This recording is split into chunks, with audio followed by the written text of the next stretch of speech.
Et bien bonjour à toutes et à tous, ici The Marvelman. Aujourd'hui on se trouve pour ce 64e récap de Marvel News, donc je fais la cap toutes les news Marvel qu'on a eu la semaine et un peu plus.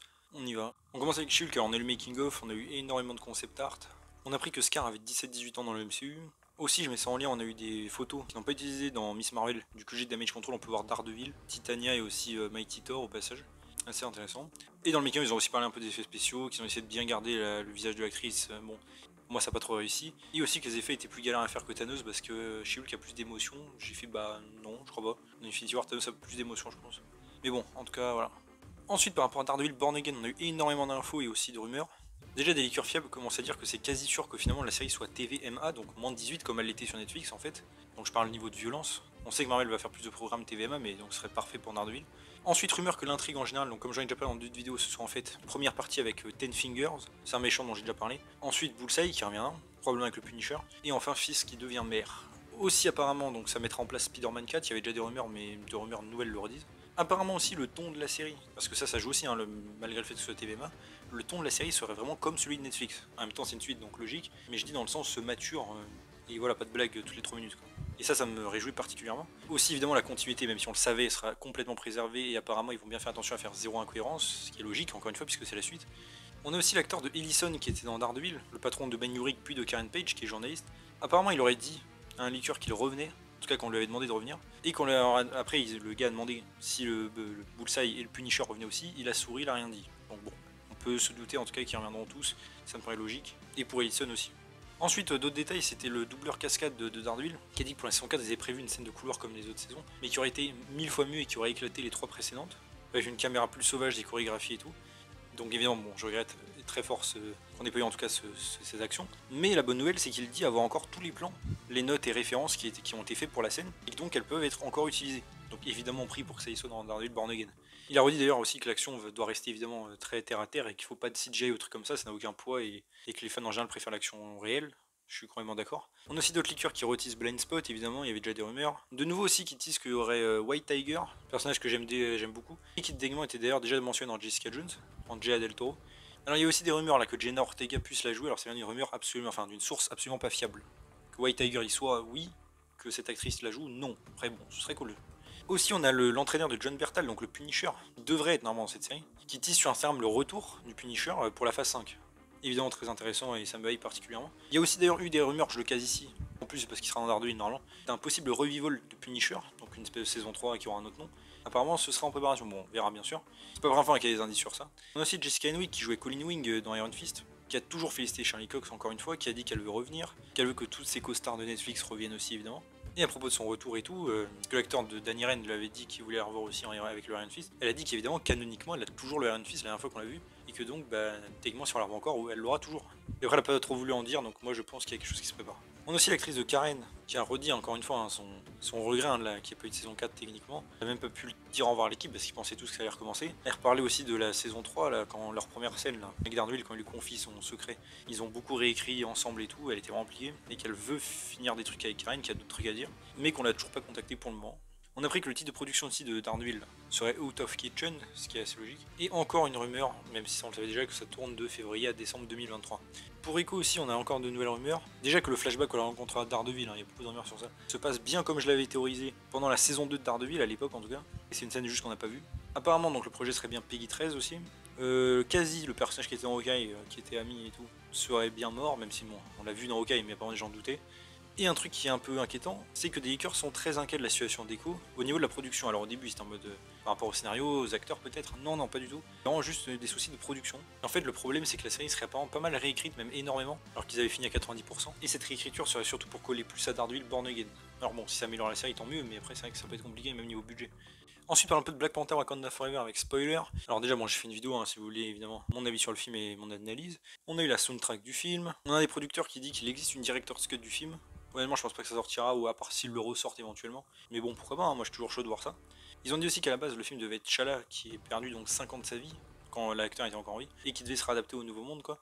Les responsabilités, etc. Le deuil des 5 années perdues. C'est vrai qu'on aurait pu avoir enfin un programme qui parle un peu du snap vraiment en profondeur, je trouve, mieux que Falcon et Winter Soldier, sans doute. Et il devait y avoir Namor, évidemment. D'ailleurs, Chadwick Boseman, on a appris qu'il avait reçu le script, enfin en tout cas les premières ébauches, et qu'il ne les a pas lues. Il voulait attendre que le script soit complet, malheureusement il est mort quelques ans après. On a l'acteur de Namor aussi qui a dit qu'il aimerait rencontrer Black Widow et Iron Man. Bon, je sais pas s'il est au courant qu'ils sont tous morts, mais c'est pas grave. On a Ryan Coogler aussi, le réalisateur, qui a dit qu'il a tout donné pour ce film. Il a aussi qui voulait Namor plutôt que Fatalis comme méchant dans ce film parce que Namor n'est jamais apparu et tout, et qu'il n'a qu'une version en général, pas 40 comme Fatalis. Il a dit aussi que Namor sur Terre était aussi fort que Thor et dans l'eau aussi fort que Hulk. Je pense même qu'il les surclasse facilement au niveau, je parle juste force physique. Dans le MCU ils sont pas tant forts que ça. Le fait d'avoir qu'une seule set point générique, ils ont dit que c'était aussi pour être un peu respectueux et tout et pas trop teaser, un peu comme pour Endgame quoi. On a la crise de Riri Williams aussi qui a dit qu'on n'a pas encore vu Riri complète. On a vu qu'une partie de son personnage dans le film, ce qui est assez logique. Et Robert Downey Jr. l'a beaucoup encouragé. On a aussi un des producteurs qui dit qu'il aimerait bien voir la relation de Tornade des X-Men avec le Wakanda. Bon, vu que T'Challa n'est plus là, je pense pas que c'est très utile, mais ok. Ils ont dit aussi que le film était assez long, évidemment, c'était pour développer l'histoire, et je pense qu'ils ont eu raison, honnêtement. L'idée du fils de T'Challa a été commencée dès que Chadwick Boseman en fait est décédé, ils avaient prévu ça dès le début. L'actrice de Ramonda au début était pas trop d'accord pour que son personnage meure, elle trouvait que ça faisait trop dans le film, et au final, bon après quand on a parlé du monde astral et tout, elle était d'accord. A la base, le titre aussi de Wakanda Forever, c'était prévu pour Black Panther 3, à la toute base. Ensuite, on a l'acteur de M'Baku qui a parlé un petit peu, disant que Laetitia Wright n'a jamais posé de problème sur le tournage, contrairement à beaucoup de rumeurs. Il pense aussi que T'Challa sera recasté à l'avenir, éventuellement avec les dimensions, tout ça, mais dans un avenir quoi. Et il a aussi précisé, même s'il s'en doute un peu avec la fin du film, que oui, il est bien devenu le roi du Wakanda à la fin. Ça va être assez intéressant. Et aussi, on a appris qu'il y avait 250 millions de budget, et le film a déjà fait 400 millions au box-office. A propos de séries sur le Wakanda, il y en aura plusieurs, a confirmé le producteur, et qu'avec ce film plus Ironheart, ça prend un peu son temps, mais qu'il y a déjà des idées et tout. Pour Ironheart, le tournage est déjà fini, et ce sera une suite directe évidemment à Black Panther Wakanda Forever. Ensuite, par rapport à Armor Wars, l'acteur dit va se focus évidemment sur Rod, quand il est évidemment seul, d'où est-ce qu'il vient, ce qu'il veut, etc. Ce qu'on n'a pas vraiment vu dans les films, que ce sera une renaissance pour le personnage. D'ailleurs, le producteur a dit que les idées étaient trop grosses, trop ambitieuses pour que ce soit une série, et que c'est pour ça que c'est devenu un film, et en tant mieux. On a aussi une rumeur qu'il est possible que le petit d'Iron Man 3 Harley apparaisse, on verra. Ensuite, pour Captain America New World Order, on a beaucoup de rumeurs et de news. Déjà, la production commencera au printemps, dans un peu plus de 3 mois. Une rumeur aussi que je trouve très cool, c'est que General Ross devienne le président dans ce film, et qu'il devienne Red Hulk aussi. Bon, on va revenir sur le reste, mais franchement, le Ross en président, c'est un truc que je trouve assez stylé, même si c'est un peu bizarre que j'ai envie pour lui. Mais je me dis, entre lui président, Valentina qui serait directrice de la CIA et Fisk en maire de New York, il manquerait plus que quelques-uns se ramènent comme Bolivar Trask ou le sénateur Kelly des X-Men. Et là, le gouvernement, voilà quoi, pas terrible. Apparemment, le deal de Harrison Ford en General Ross serait jusqu'à Secret Wars. Et une rumeur aussi que je trouve très intéressante, c'est qu'apparemment, et ça va se lier avec Thunderbolt, mais j'en reparle à la fin de la vidéo de ça, ils rechercheraient en fait dans ce film de l'adamantium. Et ils ont aussi potentiellement utilisé qu'il y a Wolverine et qu'il y a un programme de super soldat, donc forcément, quand on entend programme de super soldat, qu'on entend adamantium, logiquement, on pense à l'arme X. Alors est-ce que ce sera un nouveau Wolverine, s'il apparaît bien sûr? Est-ce que ce serait le Wolverine de la saga X-Men, qui quand il sera dans Deadpool 3, qui va rester dans le MCU et devenir membre du gouvernement? Après bon, ce serait bizarre quand même, mais... En tout cas, je trouve ça intéressant, surtout avec la fin de Black Panther 2 et la guerre possible de Wakanda. Aussi, on aurait un cast d'une femme de 35 ans qui serait un love interest de Sam. On a Chris Evans qui a continué de dire que le rôle lui manquait beaucoup, évidemment, et voilà. Jeremy Strong aussi a dit qu'il avait refusé de jouer la doublure maigre de Captain America dans le premier film parce qu'il trouvait ça pas valorisant. Et on a Gersha Phillips qui a rejoint le film en tant que créatrice de costumes. Par rapport à Shang-Chi 2, bon, rien de ouf. C'est l'acteur qui a dit qu'il aimerait pouvoir faire 40 Shang-Chi s'il le pouvait. Voilà. Par rapport à Wonder Man aussi, on a eu pas mal de rumeurs. Déjà que Bob Underker qui jouait Saul Goodman, évidemment en Breaking Bad, je pense que tout le monde le connaît, incroyable acteur, joue un rôle assez spécial, j'imagine assez le manager de Wonder Man. Rumeur aussi que l'actrice Courtney Cox de Friends aussi, je pense que vous connaissez, rejoigne la série. D'autres rumeurs disent qu'à l'heure actuelle, il casterait la femme principale de la série et le manager du personnage, donc ça me paraît être possible pour ces deux persos. Apparemment, il y aurait 6 épisodes, d'autres disent que plus, mais ça on verra. Apparemment, donc l'agent de Wonder Man sera bien le méchant, donc j'imagine ce qu'on vient de dire avant. Rumeur encore qu'il y a Ralph Bonner qui était en WandaVision, et aussi que ça tourne en avril 2023 à Atlanta. Par rapport à Eternals 2 aussi, suite à l'annonce du retour des personnages au bout d'un moment, l'acteur Kingo a dit qu'il ne sait toujours pas ce qui va se passer sur son futur et il pense que Patton Oswalt avait tort en disant qu'il y aurait une suite. Pour les Gardiens de la Galaxie Volume 3 et le Holiday spécial, déjà on aura des épisodes sur Drax et Mantis dans Marvel Legends le 23 novembre. Apparemment ça va durer 44 minutes. On a encore des rumeurs que Mantis soit la sœur de Star-Lord. On verra ça. Groot sera en effet pratique en plus, intéressant. On a déjà eu des critiques, donc évidemment très positives. James Gunn a dit que c'était faux, il n'y avait pas de teasing du surfeur d'argent dans ce projet. Et par rapport au Gardien 3 précisément, c'est la crise de Gamora qui a dit qu'elle ne sait pas du coup si elle reviendra, en tout cas pour la suite, et que ce serait une fin amère et nostalgique. Alors ensuite, on a eu 2 clips pour le Holiday spécial. On a James Gunn qui a dit qu'il arrête sa collaboration avec Marvel à partir de quand les Gardiens 3 sort. Il a dit qu'il a fait le scénario du 3 en quelques heures, et que le Holiday Special était très très spécial, et que les Gardiens 3 était très très émotif. Il a aussi dit que d'ailleurs le Holiday Special était la première idée de Disney Plus qu'ils ont eu. Ils en parlaient déjà à l'époque sur le tournage du 2. Et il a aussi mis Kevin Bacon dans l'histoire avant même qu'il accepte le rôle. Aussi pour Thor Love and Thunder, je case un peu ça. On a eu dans photo de tournage Chris Hemsworth qui dit que s'il revenait, ce serait probablement la fin de son personnage, que là il arrive vers l'ère plutôt de la fin. Voilà. On a d'ailleurs encore une rumeur qu'il y a une série sur Korg, j'espère vraiment que ça n'arrivera jamais. Et aussi une autre par rapport à Thor que je voulais mettre là, c'est le personnage de Darcy, qui est exclusif à la base au MCU, qui est enfin apparu dans un comic Scarlet Witch. Voilà. Aussi en dernière minute, l'acteur de Thor a dit qu'il allait se retirer de l'acting parce qu'il aurait des prédispositions pour Alzheimer. Du coup, pour l'instant, il se retient un petit peu, mais il fait une pause, pas définitive, pour passer plus de temps avec sa famille, ce qui est compréhensible. Bon. Donc à voir du coup s'il sera dans les prochains films. Aussi par rapport à Loki saison 2, on a eu un livre sur la série qui est sorti. Ça montre qu'à la fin, le personnage de base, il devait être dans un nouveau domaine, vivre des aventures en paix et influencer l'histoire, hein, c'est un peu ce qui était prévu. Et dans plein d'époques, franchement, c'est un truc très bien que j'aurais vraiment aimé voir pour le coup. Ils peuvent se rattraper avec la saison 2. Et donc on a eu énormément d'images, de plein de trucs, des persos, des concept art, des endroits. Très très stylé. Bien mieux d'ailleurs ce qu'on a dans la série, je trouve. Et on a même une photo de Thor qui a réussi à empêcher le Ragnarok. Et on voit Asgard encore mieux qu'avant. Aussi par rapport à Agent of Shield, on a encore et encore des rumeurs de Quake qui va revenir, de plus en plus, qu'elle aurait signé il y a quelques mois, qu'évidemment quand elle reviendra il y aura beaucoup de références à Agent of Shield. Et on a aussi l'actrice qui a un petit peu teasé éventuellement son retour, en mettant des photos en disant qu'elle se préparait à quelque chose et tout. Et elle a mis des photos, donc des Daisy, je sais pas si c'est le même nom en anglais ou pas, et en français, qui sont des fleurs et c'est vraiment son prénom dans la série. Pour Ant-Man and the Wasp, Quantumania, ensuite on a eu des rumeurs qu'apparemment la fin de MODOK aurait été changée. Là on ne sait pas encore dans quel but, mais voilà. Probablement qu'il va rester en vie. Pour Miss Marvel aussi, on a eu un nouveau concept art avec les cris et les 10 anneaux là, dans un concept. Donc ça confirme bien que c'est un cri d'ailleurs. Ensuite, par rapport à Secret Invasion, on a l'actrice Charlene Woodard qui a rejoint le casting. Et elle jouerait Priscilla qui sera en fait une agent du SWORD. Et aussi la femme de Nick Fury. Ensuite, on a l'acteur de Everett Ross qui a dit qu'il avait un joli rôle dans cette série, même s'il est petit. Que c'est beaucoup plus sombre. Et qu'au niveau de la narration, ça va être assez labyrinthique, donc un peu dans tous les sens. Ensuite, pour The Marvels, on a Abraham Popula qui jouera un personnage nommé Dag. Ensuite, pour Marvel Animation en général, et je comprends What If saison 2 et Spider-Man Freshman Years, on a eu des nouvelles pas du tout rassurantes. Apparemment, même Freshman Years pourrait être annulé éventuellement. Déjà, l'équipe de la saison 2 ne sera pas de retour. Enfin, celle du 1 ne sera pas de retour pour la saison 2, si on a une. Apparemment, il y aurait Fisk dans l'histoire à la base.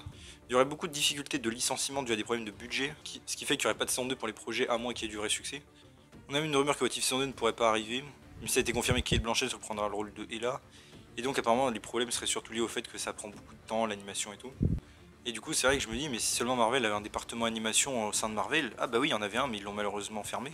C'est vrai que ça a été une erreur fatale pour moi de Marvel Studios de vouloir absorber Marvel TV et Marvel Animation. Ensuite, pour Agatha Coven of Chaos, on a eu beaucoup de news. On a Jolo qui rejoint le casting probablement pour jouer Weekend adulte. On a Aubrey Plaza qui rejoint la série, a priori en tant que méchante. La LDR qui a rejoint la série juste parce qu'il y avait Catherine Hahn dedans. On a Ali Ann et Maria Diaza aussi qui rejoignent. Ensuite, Eric André et Shashir Zamata aussi. On a Marvel aussi apparemment qui commencerait à contacter Elizabeth Olsen pour qu'elle soit dedans. Et vu que sa disparition serait a priori le lanceur de la série, ce serait possible qu'elle apparaisse, mais elle prendrait apparemment un break de Marvel après des rumeurs. Ensuite on a Jack Schaefer de WandaVision et Granja Monteiro qui vont au moins faire un épisode. Rumeur d'un épisode entier sur Agatha dans une illusion, puisqu'elle est prisonnière, j'imagine que ce sera dans la tête de Wanda. Rumeur aussi qu'on voit donc Billy Kaplan et sa famille, donc c'est une réincarnation de Billy dans les comics. Et aussi qu'il a une école de Westview. On aura le couvent des sorcières qui s'intéresse beaucoup à lui. On a aussi une rumeur qu'on voit une version de Démurge, qui est un démon. Apparemment aussi par rapport en particulier sur Agatha, ça se reprendrait là où ça s'arrêtait, c'est-à-dire elle à Westview. Et en fait Agatha est libérée par des sorcières. Rumeur aussi qu'il y a 9 épisodes évidemment, que l'histoire soit un mix entre American Horror Story, Coven et les aventures de Sabrina, que ce soit évidemment Peggy 13, bon ça on s'en doute. Et on a l'actrice de Dottie aussi qui a dit que son personnage allait améliorer sa vie dans l'histoire. Pour Doctor Strange et Multiverse of Madness, j'en reparle un peu. On a une nomination aux Grammy Awards, donc pour la musique, pour le thème principal. On a l'actrice de Minka Chavez aussi qui a dit qu'elle aimerait bien se faire entraîner à l'avenir, comme à la fin de Doctor Strange 2, hein, avec les sorciers, pour s'améliorer. Et on a encore une rumeur d'une potentielle série sur les Illuminati, donc je le case là, parce que bon, est-ce que ce serait celui du MCU, de l'autre dimension. Ensuite, par rapport à Avengers The Kang Dynasty, on a eu un possible leak, en tout cas des ébauches du scénario, à vous de juger, hein. Je vous l'affiche en tout cas. On a Simu aussi qui joue Shang-Chi qui a dit qu'il pense que l'histoire va être bien, qu'un réalisateur s'est bien mêlé l'humanité et les histoires humaines quoi, dans l'histoire, et que donc ça sera mémorable et spécial, en tout cas on l'espère. Ensuite par rapport à Avengers Secret Wars, bon, on a Kevin Feige qui débunk le fait que Ryan Coogler dirige le film, en disant qu'il n'y a pas eu de discussion même s'il est très bien. On a rumeur encore une fois de Toby Andrew Garfield, et on a une rumeur, même si ça tout le monde je pense s'y attendait, que Kevin Feige cherche en effet à faire revenir tous les acteurs des anciens films Marvel, hors MCU je veux dire, pour une scène des portails un peu comme dans Endgame, où ils sont tous réunis pour affronter Kang, avec j'espère cette fois-ci pas d'armée d'ailleurs, et que donc il y a un combat final sur lui après Kang a ravagé les dimensions. Et pendant Kevin Feige donc il sera en train de contacter les acteurs, bon encore une fois ça me paraît logique tout ça, ça peut être ouf quand même. Ensuite par rapport aux Young Avengers, déjà une rumeur encore une fois que ce soit une série ce projet, que ce soit Kate Bishop d'ailleurs qui les dirige, et aussi que donc les Young Avengers ne sont pas vraiment appelés comme ça dans l'équipe, et ils auront plus ou moins tous l'âge à la fac à peu près, donc j'imagine une vingtaine d'années quoi. Et toujours plus ou moins en lien, on aurait encore une rumeur d'un projet sur les West Coast Avengers, donc Avengers de l'autre côté quoi, de l'Amérique. Ensuite, par rapport à Spider-Man 4 de Sam Raimi, on a eu de nouvelles informations par rapport à ce projet, grâce à un livre et tout. Donc déjà, on a des visuels du vautour, franchement très stylé. Aussi, on a appris qu'Angelina Jolie aurait pu jouer la fille du vautour, et qu'elle aurait pris le rôle en tant que Vulturesse après la mort de ce dernier. Et elle aurait été une dirigeante qui essaie de racheter le Daily Bugle. Pour le vautour, il devait être assez modernisé avec des lames tranchantes et tout, quand ça se retourne. Sam Raimi voulait dire une espèce de scène d'horreur un peu comme dans Spider-Man 2 avec Octopus, où ça aurait été dans une bibliothèque où des hommes de main essaient de tuer le vautour, et ce serait fini en boucherie avec tout le monde qui finit en squelette quoi. Ensuite, il devait y avoir une énorme baston entre Spider-Man et le vautour, qu'on peut voir d'ailleurs sur YouTube avec des gens animés avec les storyboards, c'est très stylé, où ils s'affrontaient donc sur une tour, City Corp. En fait, ils auraient atterri là après s'être battus dans le métro et tout. Et c'est là que le vautour donc fait saigner à mort Spider-Man, mais Spider-Man arrive à se défendre et ça tue le vautour. Il devait y avoir aussi évidemment la chatte noire jouée par Anna Hathaway à l'époque. Et dans ce livre, on dit qu'apparemment MJ devait partir avant, donc peut-être que Mary Jane n'aurait pas été dans le 4, ou du moins pas beaucoup. C'est assez intéressant je trouve. Au début il devait y avoir un montage, mais ça on le savait déjà plus ou moins, où Spider-Man arrêtait des méchants que Sam Raimi ne voulait pas vraiment utiliser, comme le Shocker, Mysterio, ou Stiltman, l'homme aux échasses, qui est aussi un méchant de Daredevil. Et on a vu donc Spider-Man qui s'amuse comme ça, qui arrête plein de criminels et tout, et il kiffe sa vie quoi. Il a dit que Sam Raimi au fait à la base il voulait faire un dernier film comme ça bien ouf, sans aucun compromis par Sony, et dans le style des comics années 60-70. Encore une fois, j'espère vraiment qu'un jour ce projet verra le jour, il n'y a rien qui les empêche de le faire, et ça peut être vraiment un des meilleurs films de super-héros, donc allons-y. Ensuite, par rapport à Amazing Spider-Man, le 2 en particulier, quelques infos. C'est Andrew Garfield qui a dit qu'il n'a pas parlé à Emma Stone pendant une semaine pour se préparer à la scène de la mort. Il a vraiment pleuré et tout. Aussi, il avait un sentiment d'échec évidemment après le 2. Et des rumeurs disent qu'il n'aurait pas retravaillé avec Sony parce qu'il veut faire de l'art, vraiment de l'art quoi. Ensuite, par rapport à Spider-Man 4 avec Tom Holland, là et No Way Home en particulier, Tom Holland aurait signé un nouveau deal qui serait de 6 projets MCU. Donc une nouvelle trilogie, Avengers 5 et 6, et à ce qui paraît Daredevil Born Again, même si à ça il y a des possibles rumeurs que ce soit extrêmement faux. C'est vrai que même moi j'y crois moyen. Rumeur aussi que de base le symbiote devait développer petit à petit dans les films avant que Sony mette son film Venom, et c'est pour ça que ça a tout gâché, et que maintenant il voudrait utiliser le costume noir plus tard après le 4. On a aussi un des scénaristes de Homecoming qui dit qu'il pense que Spider-Man a été piqué par une araignée en allant en cours dans le MCU. J'ai fait bah oui, c'est censé être l'histoire normale donc oui. Je veux dire, même dans No Way Home ils le disent mais bon. Sinon ils ont dit que c'était très bien de pas en parler et de de pas avoir à se préoccuper des répercussions. J'ai fait oui, c'est pour ça que votre trilogie en effet est assez ratée, parce qu'on ne sait pas ce qui est Spider-Man, c'est ça le problème. On a appris aussi que les droits de Fisk, Wilson Fisk et de Spider-Man étaient toujours détenus par Sony en copropriété. On a aussi Aviara d'un producteur qui a dit que les Spider-Man du MCU avaient été faits juste pour l'argent, que c'était nul et tout. Alors en soi je suis d'accord avec lui, sauf que lui, c'est comme le mec qui a un petit peu saboté Spider-Man 3, Amazing 2 et empêché les suites, donc ça c'est marrant. Et on a appris aussi que Marvel avait interdit à Tom Holland de faire un caméo dans Venom 1. Ensuite pour Spider-Man Across Spider-Verse, encore de nouvelles rumeurs qui disent qu'on y verrait Tobey, Andrew et Tom Holland dans ce film, plus le Spider-Man du jeu PS4. Franchement ce serait assez cool hein. Est-ce qu'ils apparaîtraient d'ailleurs en live action ou en animé? Je rappelle d'ailleurs que c'était envisagé pour le premier film déjà.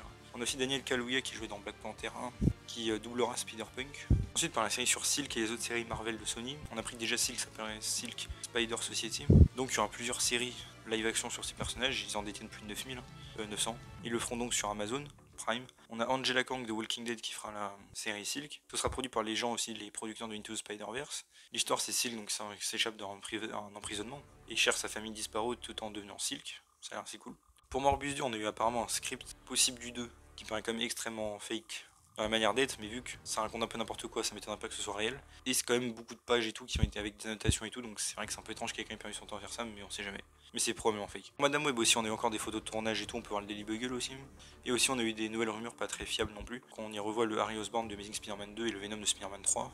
En soi, je serais chaud, mais je pense que c'est faux. Bien, pour le film sur Kraven, il y aurait apparemment un screen test, donc montré au public, et le film serait apparemment solide, pas mal.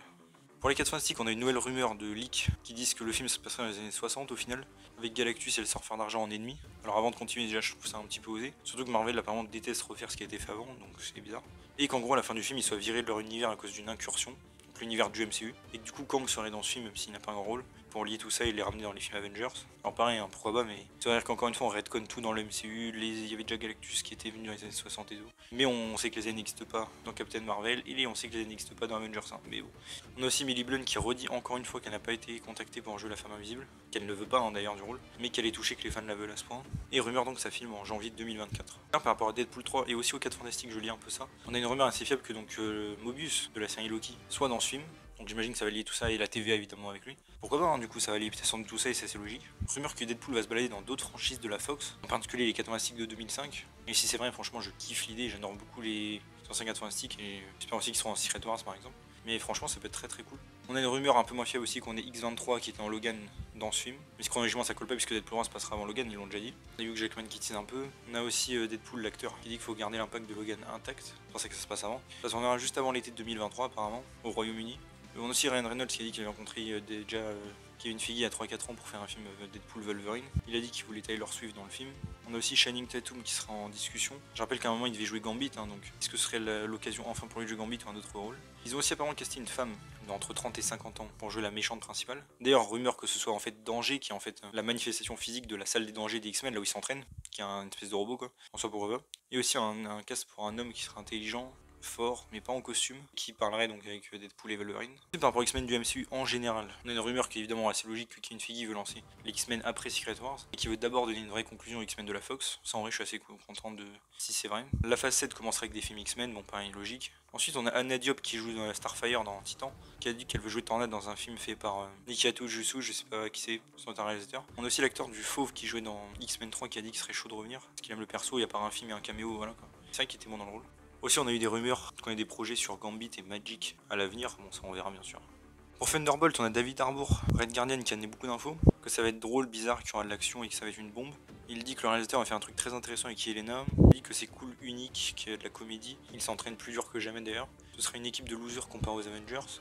Il dit aussi que ça va introduire un truc vital par rapport au MCU. Rumeur d'ailleurs, ça part, on voit une version de la Terre sauvage et qui viennent y creuser pour trouver de l'adamantium. Ce serait donc ça et puis évidemment le truc et ça se lira à Captain America 4 si vous avez suivi ce que j'ai dit avant. Et d'ailleurs à part on a vu une rumeur d'un projet de Valentina qui dirige avec les États-Unis une guerre contre le Wakanda. Sans savoir si ce serait dans Thunderbolt ou un autre projet. Et ça m'a l'air d'être dans ce projet là et qu'en fait les Thunderbolts sans s'en rendre compte vont aider le gouvernement à trouver de l'adamantium pour lutter contre le vibranium, ça me paraît très logique. En vrai, franchement, ça m'a eu de plus en plus. On a David Harbour qui a dit aussi qu'il va falloir partager entre lui et Stranger Things à Atlanta parce que ça tourne en même temps. La prendre commencerait en juin 2023. Le scénario d'ailleurs sera en cours de réécriture. Rumeur qu'il y ait dans le projet soit Peggy 13, bon on s'y attend un peu. Rumeur qu'il y ait aussi la Squadron Suprême, une équipe et tout avec des héros d'univers parallèles, un peu à la The Boys ou Justice League. Bon, il y avait des rumeurs de cette équipe, mais maintenant ce sera un Thunderbolt à ce qui paraît. Apparemment Marvel aussi voudrait Steve Yedlin en directeur photographique. Il a bossé sur les reshoots d'Ant-Man 3 et sinon il a fait tous les films de Ryan Johnson qui sont des très beaux films. Pour Off by Night aussi on a eu un making of sur Disney+. Encore des rumeurs aussi que Man-Thing a une série spin-off. Ensuite par rapport à Blade on a des rumeurs que Joshua Mikkel rejoint le casting. D'ailleurs il a joué dans Ant-Man 2, ce qui sous-entend j'imagine que Ant-Man 2 n'est plus canon. Évidemment c'est une petite blague par rapport aux gens qui disent ça pour les séries MCU. Et on a encore des rumeurs que ce soit toujours Peggy 13 le projet. Ensuite par rapport à Black Knight, donc le Chevalier Noir, Kit Harington a dit qu'il y avait des projets pour lui. Sans trop en dire bien sûr. On a aussi une série Power Pack qui était en développement il y a très longtemps chez Marvel, qui ne serait plus en développement actif chez Marvel Studios. Avant ça a été annulé et tout, mais bon, on verra un jour. Ensuite par rapport au futur du MCU en général, je mixe un peu, on a Bob Chapek avec le PG Disney qui a dit avoir de nouveaux outils de narration pour Kevin Feige, et aussi pour Star Wars d'ailleurs, et de changer un peu de ligne pour pas rester dans le passé, donc j'imagine plus sombre et tout. On a Dwayne Johnson qui a redit que Marvel et DC ne sont pas en guerre mais que c'est chacun leur propre truc, je suis assez d'accord. On a aussi des statistiques qui ont montré que les gens avaient quand même une grosse fatigue à plus de 30% de Marvel dans le sens il y a trop de programmes, je suis assez d'accord aussi. On a un producteur aussi qui a dit que le MCU pouvait durer éternellement et qu'en tout cas il durerait très longtemps, au cas où s'il y avait une fin quoi. Il a dit aussi qu'Kevin Feige était un des meilleurs pour ce job parce qu'il aime beaucoup les films et qu'il sait toujours quelle scène va plaire au public. Alors pareil ça je suis mitigé, pas trop d'accord mais bon. Ensuite par rapport à nouveaux acteurs dans le MCU on a Sadie Sink de Stranger Things qui a dit que non, contrairement à certaines rumeurs elle n'avait rien, et pourquoi pas même si elle pense pas qu'il reste beaucoup de héros à interpréter. Et on a encore des rumeurs de Jodie Corner et Jerry Seinfeld qui rejoindraient à un moment donné le MCU. Et aussi par rapport à nouveaux réalisateurs dans le MCU, on a les frères Russo qui ne reviendraient pas chez Marvel avant au moins la fin de la décennie, ils sont fatigués je crois, et Quentin Tarantino qui nous a dit qu'il ne voulait pas faire de Marvel car c'est film de commande quand un mercenaire et qu'il voulait pas faire ça. Et voilà, c'est juste pour ce 64e récap de Marvel News, j'espère que ça vous a plu, si c'est le cas n'hésitez pas à vous abonner, liker, commenter, partager, activer la cloche, à me suivre sur mon Discord, vous avez les liens en description, et on se retrouve bientôt pour une nouvelle vidéo, salut tout le monde.